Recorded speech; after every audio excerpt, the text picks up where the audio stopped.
আসসালামু আলাইকুম। আশা করছি যে যেখানেই আছেন ভালো আছেন, সুস্থ আছেন। আজকে আপনাদের সাথে সিলেটের একটি ফল সাতকরা রেসিপি শেয়ার করব। যে কোনো ছোট মাছ, বড় মাছ অথবা মাংস দিয়েও সাতকরা রান্না করা হয়ে থাকে। দেখুন, এখানে সাতকরার যে উপরের খোসাটা রয়েছে সেটা আমি রোদে শুকিয়ে নিয়েছি। এবার খোসাটা টুকরো টুকরো করে পানিতে ভিজিয়ে রাখবো প্রায় ২০ মিনিট।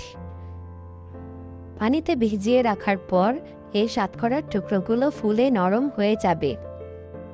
আজকে সাতকরা দিয়ে মলা মাছ ভুনা রান্না করব। সেই পর্যন্ত আমার সাথেই থাকুন।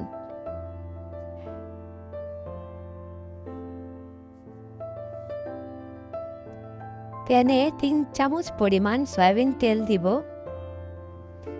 ৩টি কেটে রাখা পেঁয়াজ দিয়ে হালকা বাদামি করে ভেজে নেব।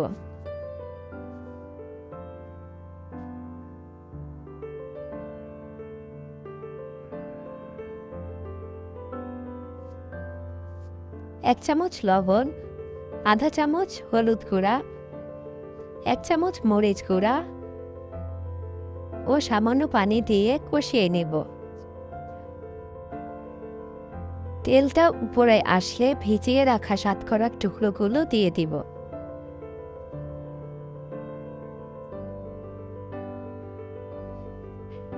দেখুন, সাতকরাগুলো ফুলে উঠেছে।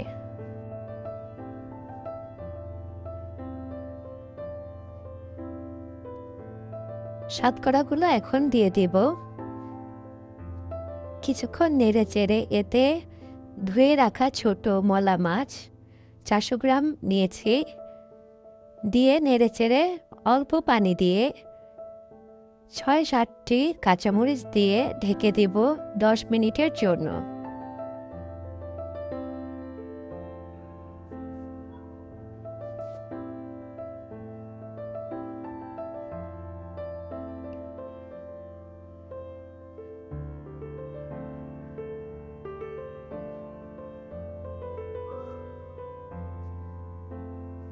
ঢাকনা খুলে নেড়েচেড়ে নিব।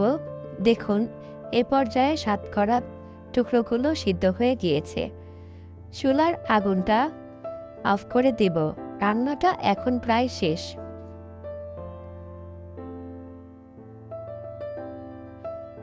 প্রিয় দর্শক, আজকের এই সাতকরা দিয়ে মলা মাছ ভুনা রেসিপিটা কেমন লাগলো কমেন্টে জানাবেন।